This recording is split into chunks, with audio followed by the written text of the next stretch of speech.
The first time he followed orders, someone died alone, and the silence never left him. The wind didn't howl on Caris. 9. It scraped, dragging grains of charged dust across broken metal like sandpaper on glass. A dry, endless hiss that seeped through every crack of Ethan Cole's damaged helmet as his HUD flickered at the edges. Oxygen at 32%, battery at 19. Internal temperature dropping faster than the system could compensate. He moved anyway, boots crunching over fused ground where heat had once turned sand into something harder than memory. The battlefield behind him, already fading into static and drifting ash as command repeated the same message in his ear. Calm, distant, indifferent.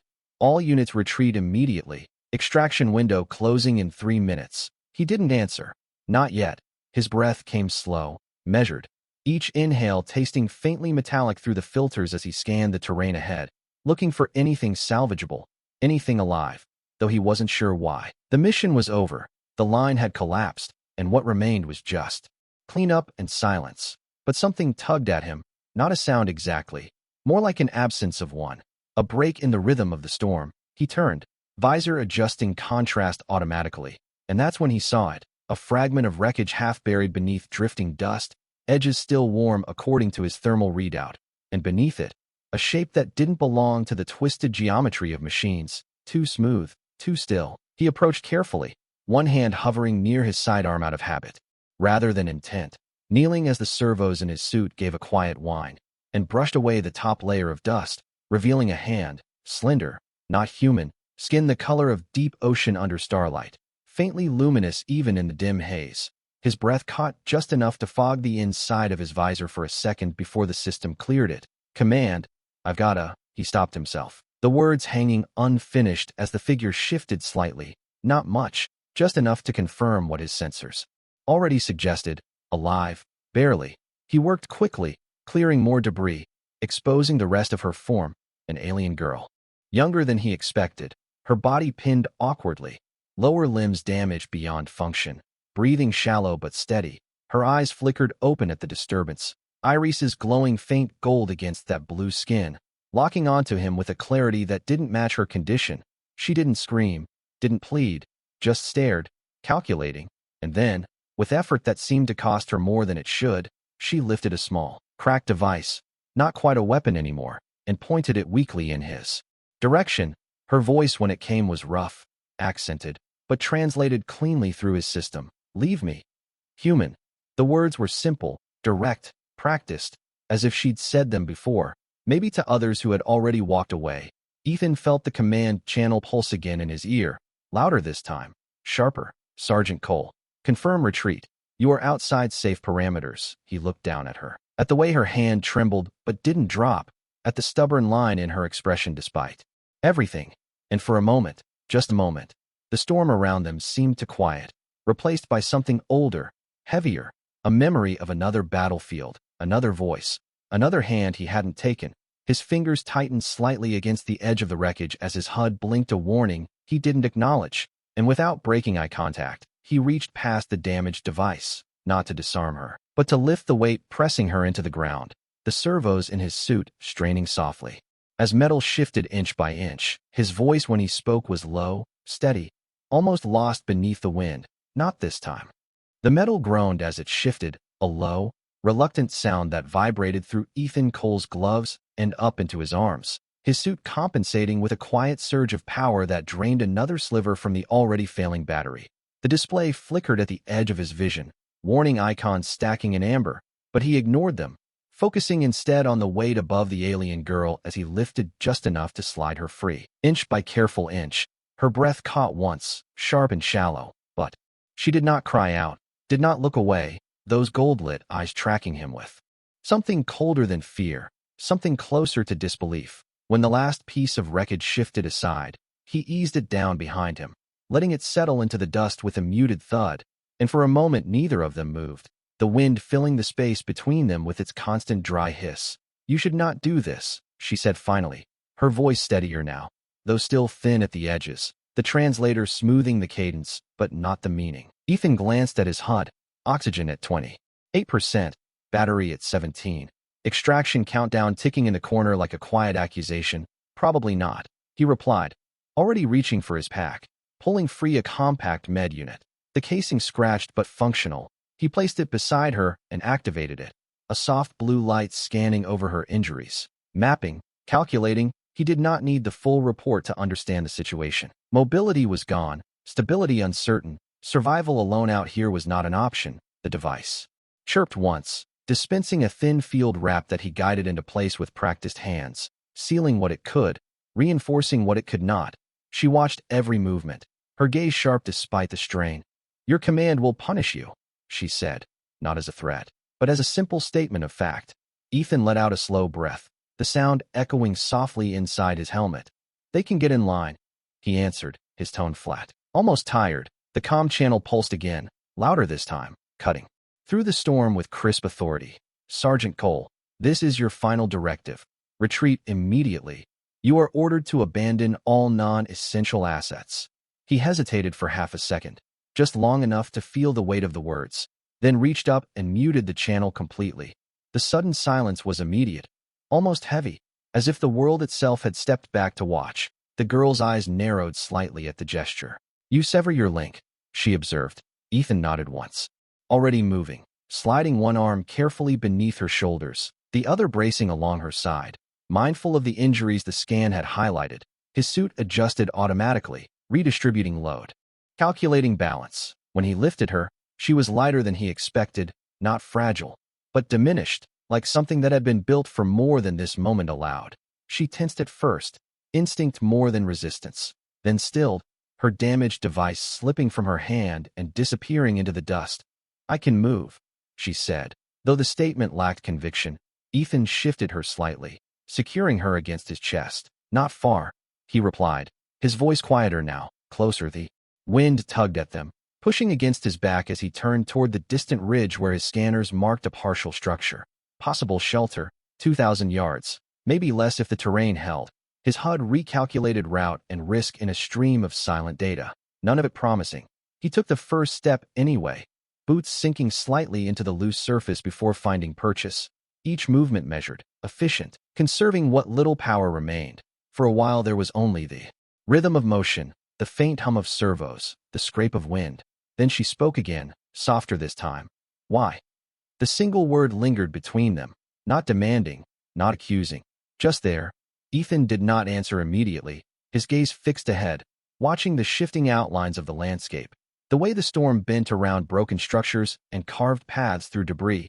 He adjusted his grip slightly, making sure she was secure, then said, almost to himself, "Because leaving is easy."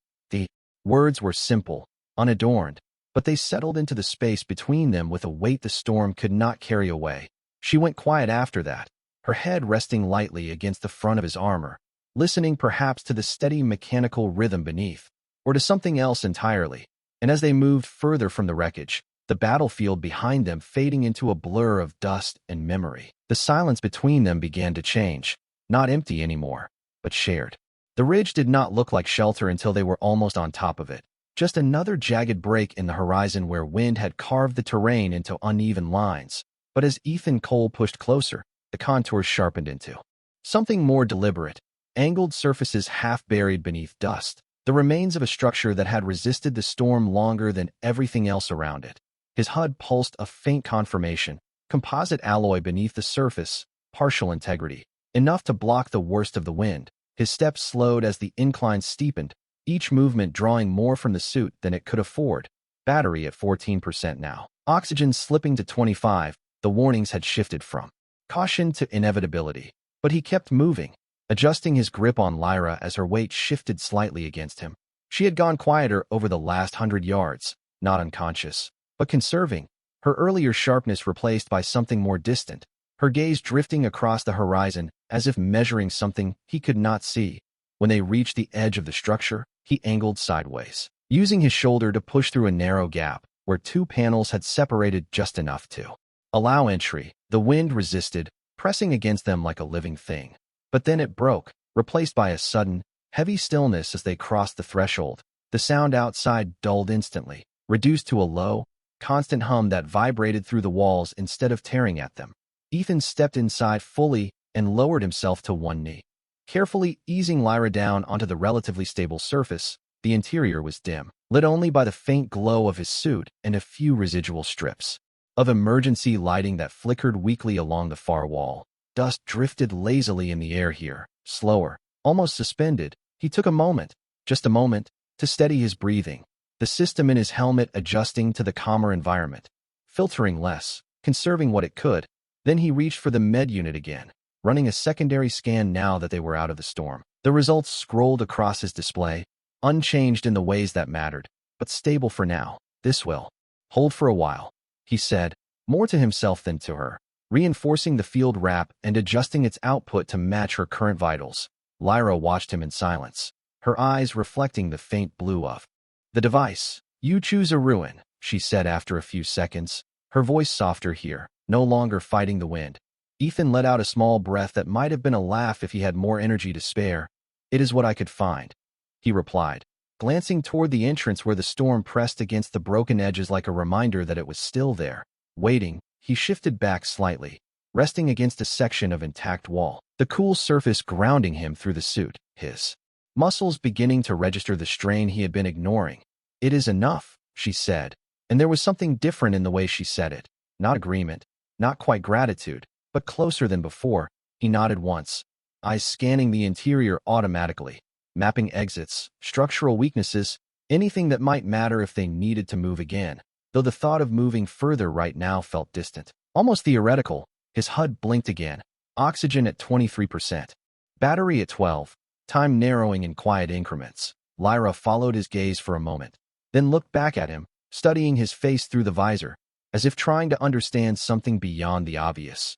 You are not like the others, she said, not as praise, but as observation. Ethan tilted his head slightly.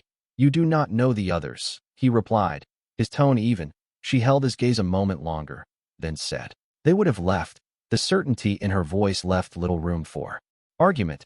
Ethan did not answer immediately, his eyes drifting to the far corner of the structure where a piece of metal lay half buried, its shape vaguely familiar, like something once carried, once used, once lost. The memory flickered again at the edge of his mind. A different place, a different storm, a hand he had not held onto. He closed his eyes briefly, just long enough to let the image pass, then opened them and looked back at her. Maybe, he said, quiet, honest. Lyra shifted slightly, the movement careful, controlled. Then why did you not? She asked, and this time the question carried more weight, not just curiosity, but something deeper, something that mattered to her in a way he did not yet understand. Ethan exhaled slowly, watching the faint cloud of condensation fade inside his visor before the system cleared it. Because I already know what happens when you do, he said, and the silence that followed was different from before, not just shared, but understood, even if only a little.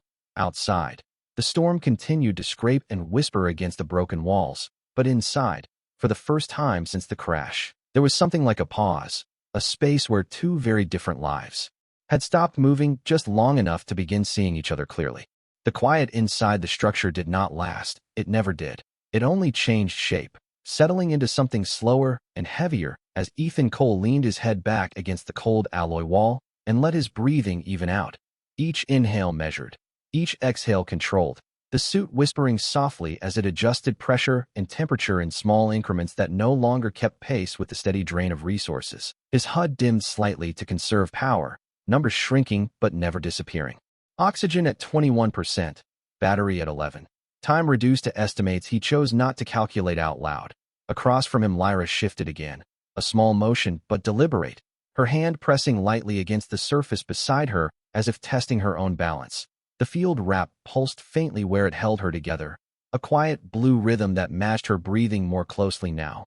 Your systems are failing, she said after a moment, her eyes flicking briefly toward the dim indicators reflected across his visor. Ethan gave a slight nod, not bothering to deny it. They are doing their best, he replied, the hint of dry humor in his voice almost automatic. She studied him longer this time, as if recalibrating something in her understanding. Then she lifted her hand slowly, palm turning upward, and for a second nothing happened, just a faint tremor in her fingers. Then a soft glow emerged, not bright, not dramatic, but steady, a thin thread of light that traced along the lines of her skin like something waking up. Ethan's gaze sharpened immediately, his suit registering a low-energy emission, unfamiliar spectrum. Harmless for now. What is that? He asked, not alarmed, but focused. Lyra did not look at him when she answered, her attention fixed on the faint glow as it flickered once, then steadied. Signal, she said simply, the translator carrying the weight of the word without explaining it. Ethan pushed himself forward slightly despite the protest in his muscles. To who? He asked, and this time she met his eyes. Something guarded behind the gold light there. To those who will come, she replied. And there it was, not pride, not quite, but certainty, the kind that did not need to raise its voice. Ethan let out a slow breath, glancing instinctively toward the entrance again, as if expecting the storm to part and reveal something waiting beyond it. But there was nothing, only the same endless movement of dust and wind pressing against broken edges. And they will find us here, he said, more a statement than a question. Lyra lowered her hand slightly, the glow dimming but not disappearing. If I am strong enough to call them, she said, and for the first time there was a fracture in her tone, small but real, not fear, but uncertainty edged in fatigue. Ethan looked at her, really looked this time, past the alien features, past the differences his training had once cataloged automatically, and saw something more familiar, someone who had been left where they should not have been, someone holding on to the last tool they had and hoping it would be enough. He shifted his position, again, reaching back to his pack, fingers moving slower now as he pulled free a small cylindrical cell, one of his last reserves. He turned it in his hand for a second, feeling its weight, knowing exactly what it represented in terms of his own survival. Then he leaned forward and placed it gently beside her glowing hand. It might help, he said, his voice quiet. Lyra's eyes dropped to the cell, then back to him, confusion crossing her expression in a way that made her seem younger than she had before. This is for your suit, she said, as if clarifying something he had overlooked. Ethan nodded once. It was, he replied, and did not elaborate further. The silence that followed was different. Again, heavier, carrying the weight of a choice that did not need to be explained. Lyra looked down at the cell for a long moment, then slowly reached for it, her fingers brushing his glove for the briefest second as she took it, the contact light, but unmistakable, and something shifted in her expression, not softened, not yet, but less distant. She brought the cell closer to her hand, the faint glow responding almost immediately, strengthening, the thread of light growing steadier, more defined, as if it had been waiting for this. Ethan leaned back again, watching without comment, the numbers on his HUD continuing their quiet descent.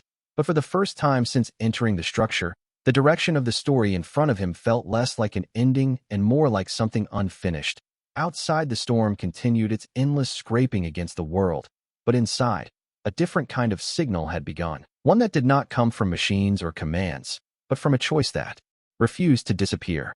The glow in Lyra's hand steadied into something deliberate, no longer a flicker but a pulse, slow and rhythmic, like a distant beacon learning how to breathe again. The light traced faint patterns across her blue skin, casting soft reflections along the interior walls of the ruined structure. Ethan Cole watched it without speaking, his visor dimming slightly to compensate for the change in ambient light, his HUD recalibrating automatically, energy readings shifting from unknown to partially mapped, still not understood, but no longer entirely foreign. Oxygen at 19%, battery at 9. The numbers moved quietly, almost politely, as if they did not want to interrupt what was happening in front of him. Lyra adjusted her grip on the power cell, her fingers tightening as the glow strengthened, the faint tremor in her hand easing as the external energy fed into whatever system she carried within her. It responds, she said, more to herself than to him, her voice carrying a note of focus that had not been there before. Ethan nodded once, leaning his head back against the wall again, conserving what little strength he had left. Good, he said simply, because there was nothing else to say that would not sound like hope, and hope was not something he trusted easily anymore. Outside, the storm shifted again, the pitch of the wind changing just enough to register through the structure, a low vibration that traveled through the floor and into his boots. His suit flagged it as environmental variation, non-immediate threat, but different. Ethan's eyes moved toward the entrance instinctively, watching the way the dust patterns bent and reformed beyond the broken panels. Something in the rhythm had changed, not stopped, but altered, like a signal hidden inside noise. Lyra noticed it too, her head turning slightly, the glow in her hand pulsing once, brighter, in response. They hear, she said, and this time there was no uncertainty in her tone, Only quiet certainty. Ethan exhaled slowly, the sound steady in his helmet. That was fast, he replied, though he did not question it, not out loud, because speed meant survival, and survival did not need explanation. Lyra's gaze shifted back to him, studying him again, but differently now, not as an unknown variable, but as part of the equation that had changed everything. You gave away your time, she said, her eyes flicking briefly to the dim indicators reflected in his visor. Ethan followed her gaze without thinking, watching the numbers drop another fraction, oxygen at 18%, battery at 8. He gave a small shrug that his suit barely translated into movement. It was not doing much sitting in my pack, he answered, his tone even, almost casual, but there was a weight beneath it, something unspoken that lingered in the space between them. Lyra held his gaze for a moment longer, then looked down at the glowing light again, her expression tightening slightly, as if she was reaching for something beyond just the signal, something deeper. My kind does not forget debt, she said quietly, the translator carrying the formal edge of the phrase. Ethan closed his eyes briefly, just long enough to rest them, then opened them again, focusing on her through the dimming interface. Then do not call it that, he said, his voice softer now, more tired. Call it timing. The words hung there, simple, but deliberate. Lyra's expression shifted again, something almost like confusion touching the edges before settling into something else, something quieter. She did not argue, did not correct him. Instead, she adjusted her posture slightly, drawing in a slow breath as the glow in her hand expanded outward for a brief second, casting longer shadows along the walls before settling back into its steady rhythm. Outside, the storm did not fade, but it parted in small, almost imperceptible ways, the flow of dust redirecting, the pressure against the structure easing just enough to change the sound from a constant scrape to something more intermittent, like pauses between words. Ethan's suit registered the shift again, environmental instability trending toward reduction, still dangerous, but changing. He watched it through the broken entrance, his vision narrowing slightly as the system reduced brightness to conserve power, everything dimming, narrowing, focusing. Lyra followed his gaze, then looked back at him once more, and this time when she spoke, her voice carried something new, not command, not distance, but something closer to recognition. Ethan Cole, she said, using his name fully for the first time, as if testing it, as if placing it into something larger than just this moment. He blinked once, surprised despite himself. I do not remember telling you that, he replied. Lyra tilted her head slightly, the faint glow reflecting in her eyes. You did not, she said, and left it at that, the implication resting quietly between them, that she knew more now than she had before, that the signal was not only outward, but inward as well, mapping, understanding. Ethan let out a slow breath, leaning his head back again as the numbers on his HUD continued their quiet descent, but the space around him felt different now, less like a place where things ended, and more like a place where something had begun. Outside, something was coming, not with noise or force, but with certainty, and inside, for the first time, neither of them was alone in waiting. The first sign was not a sound but a pressure, subtle and shifting, as if the air itself had begun to pay attention. Ethan Cole felt it through the suit before the sensors confirmed it, a faint change in atmospheric density, a deviation from the storm's chaotic pattern into something more structured. His HUD flickered as it tried to reconcile the anomaly with failing systems. Oxygen at 16%, battery at 7, warning icons dimmed to conserve power, their urgency no less real for being quieter. He did not move at first, conserving energy, listening instead, the low hum of the storm beyond. The broken entrance now layered with something else, a rhythm too precise to be natural. Lyra felt it too, her hand tightening slightly around the now steady glow, the light responding with a brighter pulse, synchronized, as if answering a call that had already been heard. They are near, she said, her voice no longer uncertain, but not entirely calm either. There was tension beneath it now, something coiled between anticipation and caution. Ethan turned his head slightly toward her, studying. The way her posture had changed, more alert despite her condition. Friends or something else? He asked, not because he expected a simple answer, but because the question mattered. Lyra held his gaze for a moment, then looked toward the entrance, her eyes narrowing slightly, as if focusing beyond the visible. That depends on what they see, she replied. And the weight of that answer settled into the space between them with quiet clarity. Ethan exhaled slowly, adjusting his position against the wall, his muscles protesting the movement, his suit compensating with diminishing efficiency. Then we should make it easy for them, he said, the hint of dry humor returning despite the circumstances. Lyra's eyes flicked back to him, a brief moment of something almost like recognition passing through her expression before it was gone again. Outside, the storm shifted further, the constant scraping wind breaking into uneven currents, small pockets of relative calm forming and dissolving in patterns that suggested intention rather than chance. The dust no longer moved in endless sheets but in arcs, as if guided around something unseen. Ethan's suit attempted to map it, projecting faint outlines that never quite resolved before the system dimmed again, conserving what little power remained. Oxygen at 15%, battery at 6, time narrowing, always narrowing.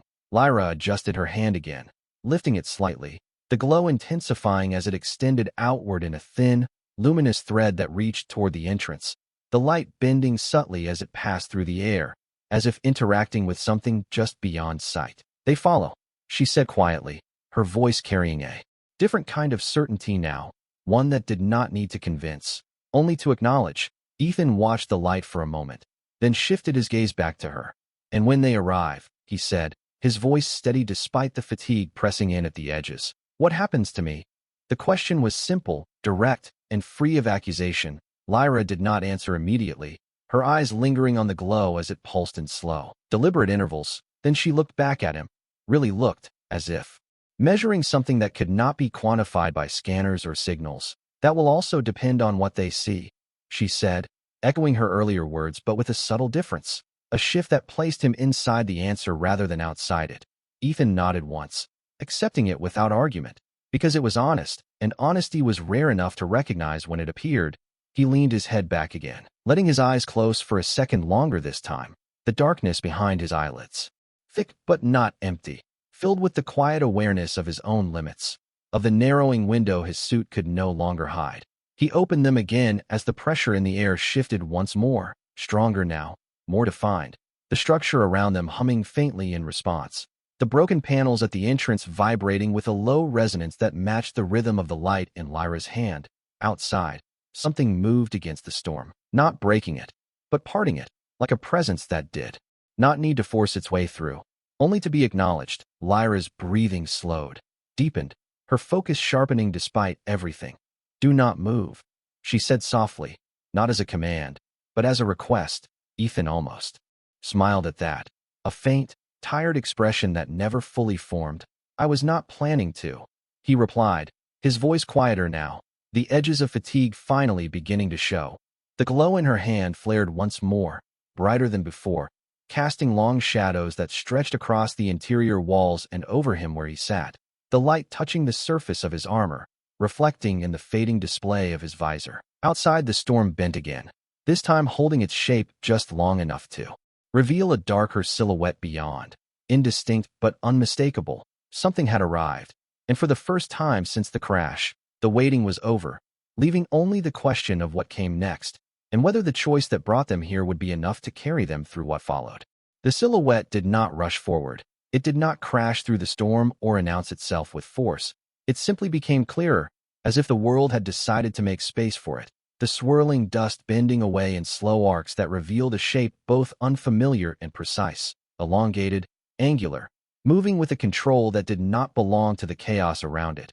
Ethan Cole narrowed his eyes behind the dimming visor, the system struggling to lock onto the figure, outlines flickering in and out as the battery dropped to 5%, oxygen slipping to 14%. The warnings now reduced to soft pulses at the edge of perception, easy to ignore, almost gentle. He did not move, just as she had asked, his body settling into stillness not out of obedience, but because there was nothing left to spend on unnecessary motion. Beside him, Lyra's hand remained raised, the glow steady, brighter now than at any point before, the light extending outward in a thin line that met the approaching presence. Halfway, like a bridge formed out of intention rather than matter. Do not speak, she said quietly, her voice calm but firm, the kind of tone that did not need volume to carry authority. Ethan gave the smallest nod, his gaze fixed on the entrance as the shape resolved further, details emerging from distortion, a figure, tall, armored in a way that did not resemble human design, surfaces smooth and reflective in places, faceted in others, catching what little light existed and bending it into shifting patterns. There was no visible weapon, no obvious threat, but the presence itself carried weight, not oppressive, but undeniable, like standing near something that operated on a scale he could not fully measure. It stopped just beyond the threshold, not entering, not retreating, simply there, as if waiting for permission or acknowledgement. The glow from Lyra's hand pulsed once, stronger, and the figure responded, not with movement, but with a subtle change in posture, a tilt, almost like recognition. Ethan felt the air shift again, pressure stabilizing, the storm outside continuing but no longer pressing inward, held back by something unseen. His suit registered the change, external hazard levels dropping marginally, still unsafe, but no longer immediate. He let out a slow breath, the sound steady in his helmet, and for a moment he allowed himself to believe that the worst part might be over. Lyra lowered her hand slightly, the glow dimming but not disappearing, her eyes fixed on the figure. "You came," she said, the words carrying more than relief, something deeper, something rooted in certainty finally proven true. The figure did not answer in sound, but something passed between them, a shift in the air, a resonance that Ethan could not hear but could feel, like standing near a low-frequency hum that vibrated just beneath the threshold of awareness. Lyra's shoulders eased slightly, tension leaving her posture in a way that made her seem suddenly smaller, more human in that moment. She glanced back at Ethan, her expression changed again, no longer guarded, no longer distant, but not entirely open either, something in between, something deciding. "They see you," she said, her voice quieter now, almost careful. Ethan gave a faint, tired smile that did not fully form. "I was hoping that was the case," he replied, though his voice carried less strength than before, the edges beginning to fray as fatigue settled deeper into his bones. His HUD flickered again, battery at 4%, oxygen at 13, the numbers slowing, not because the systems had improved, but because they were reaching their limits. Lyra looked at the display reflected faintly in his visor, then back at him, her gaze steady, focused, as if committing something to memory. "You should not have survived this long," she said, not as criticism, but as fact. Ethan tilted his head slightly, the movement small, deliberate. "I get that a lot," he answered, the hint of humor returning one last time. The figure at the entrance shifted then, a single step forward, crossing the threshold without breaking the stillness, the interior light bending around it, responding rather than resisting. And in that moment, the space between all three of them changed, no longer divided by species or circumstance, but connected by a single, fragile line of cause and effect, a choice made in the storm that had carried them here. Ethan's vision narrowed slightly as the system dimmed further, the edges of the world softening. But he kept his focus on Lyra, on the way she looked at him now, not as an unknown, not as an enemy, but as something else entirely, something that had altered the outcome of a moment she had already accepted as an ending. "Ethan Cole," she said again, his name quieter this time, but heavier, as if it meant more now than it had before. He nodded once, the motion barely there. "Still here," he replied, and for the first time, that simple statement felt like more than survival. It felt like a decision that had carried weight beyond his own life, something that had been seen, recognized, and answered, not with force, but with presence. The figure did not speak, yet the space inside the structure filled with meaning, subtle and precise, as if language had been replaced by something more efficient, something that did not require sound to carry intent. Ethan Cole felt it first as a shift in pressure behind his eyes, a faint vibration that moved through his helmet and into his thoughts without crossing the boundary of words. His HUD flickered once, then dimmed further, battery at 3%, oxygen at 12, the numbers barely visible now, as if the system itself understood that they no longer mattered in the same way. He blinked slowly, vision narrowing at the edges. But he kept his focus forward, on Lyra, on the figure that had stepped into the room without disturbing the dust. Lyra straightened as much as her condition allowed, her posture changing again, no longer just alert, but formal, deliberate, the glow in her hand dimming into a controlled, contained light that settled along her skin like something returned to its rightful place.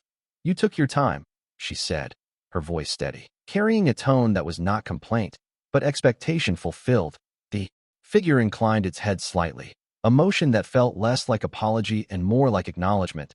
The air responded again, that low resonance shifting into something clearer, structured, Ethan could not understand it. Not fully.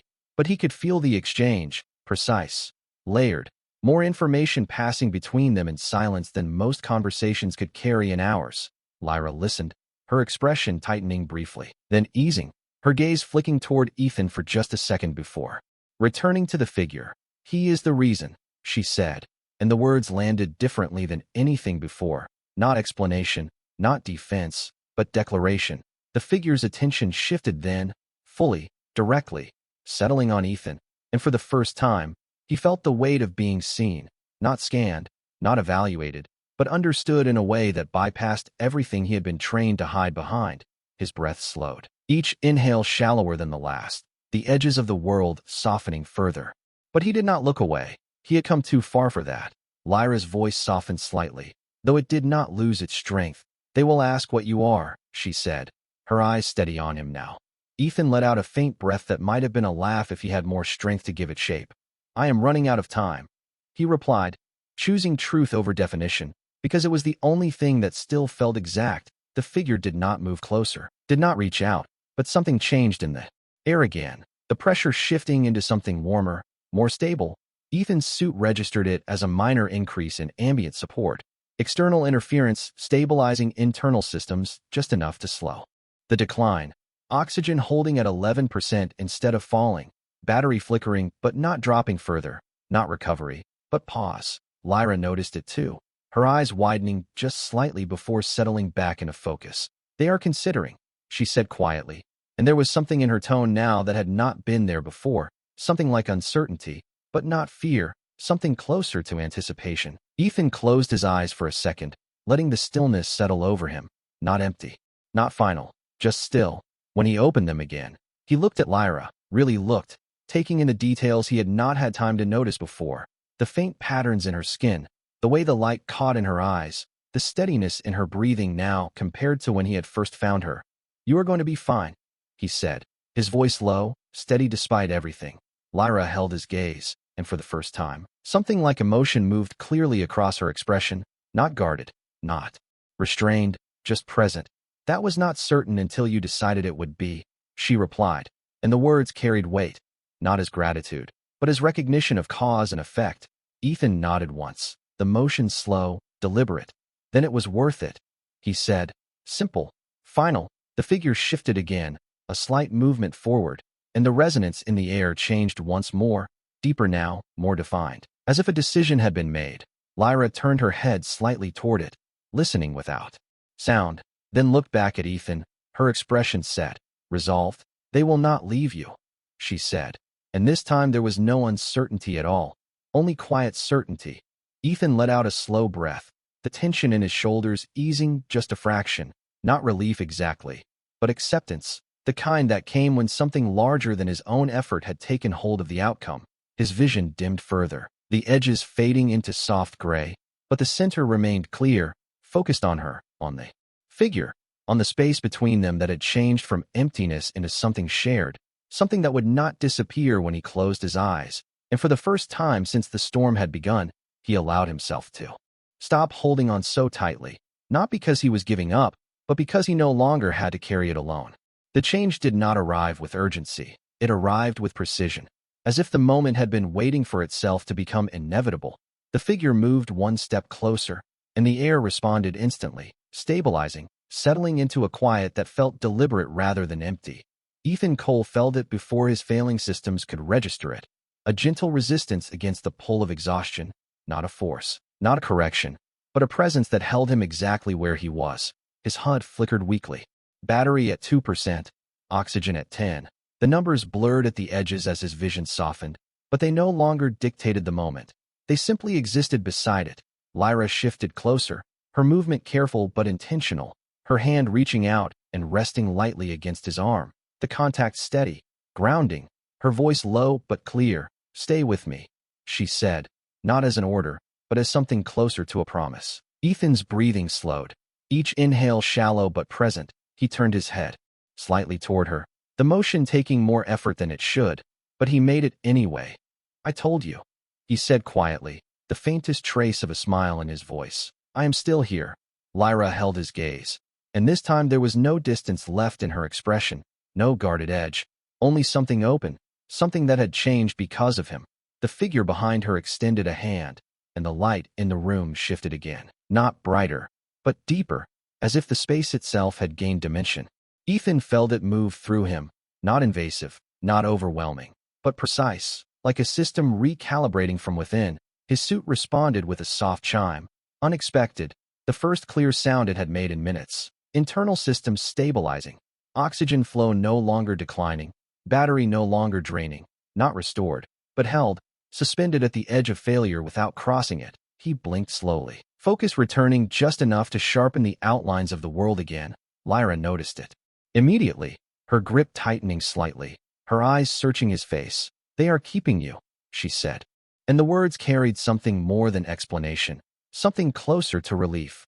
Ethan exhaled softly, the tension in his chest easing in a way that felt unfamiliar after everything that had come before. "That is new," he replied, his voice steadier now, still quiet, but no longer fading. The figure lowered its hand, the shift in the air settling into a stable, constant presence that no longer demanded attention. Only acceptance. Outside, the storm continued, but it no longer pressed against the structure. It moved around it, as if recognizing a boundary it would not cross. Lyra adjusted her position again, moving closer until she was beside him rather than across from him, her shoulder lightly touching his armor, a small gesture, but deliberate. "You changed the outcome," she said, her voice softer now, almost reflective. Ethan closed his eyes briefly, not from exhaustion this time, but from the weight of the moment settling into something real, something that had already happened, and could not be undone. When he opened them again, he looked at her, steady, present. "No," he said, the word simple, unforced. "I just refused to leave." The silence that followed was not empty. It was full, carrying the meaning of everything that had led them here. The storm, the decision, the cost. The figure behind them remained still, but its presence no longer felt distant. It felt integrated, as if the space itself had accepted what had occurred and moved forward because of it. Lyra's gaze did not leave his, and for the first time, there was something unmistakably human in it, not in form, but in feeling, recognition, understanding, connection. "In my world," she said quietly, "that is what we call strength." Ethan let out a slow breath, the sound calm, grounded, and for the first time since the crash, not measured against a countdown. "In mine," he replied, his voice steady. "It is just called being human." The words settled into the space between them, simple, but complete. Outside, the stars began to appear through the thinning storm, faint at first, then clearer, reflecting in Lyra's eyes as she turned her head slightly toward the light, and for a brief moment, those reflections looked no different than they would in anyone else's, and Ethan watched them, quiet, present, knowing that whatever came next, this moment would remain exactly as it was, a choice made in silence, answered without words, and remembered not for what it changed in the world, but for what it refused to let disappear.